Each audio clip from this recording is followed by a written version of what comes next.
kunyangwe mombe zikashayikwa mu matanga, kunyangwe mbuzi zikashayikwa mu chirugu, kunyangwe upenyu ukahoma se Jakadar ndicharumbidza Ishe, Jakadar ndicharamba ndichinamata, Jakadar ndichachengeta kutenda, Jakadar ndichabatira mchinjiko kudzamara tasvika kumsha.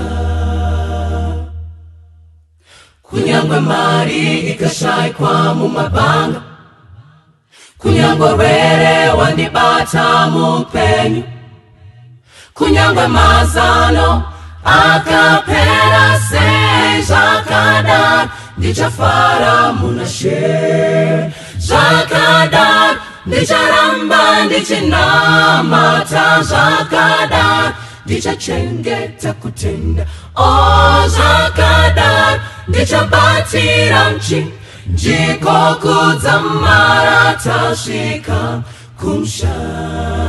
Jakadar ndicharamba ndichinamata, Jakadar ndichachengeta kutenda, Jakadar ndichabatira mchinjiko kudzamara tasvika kumsha.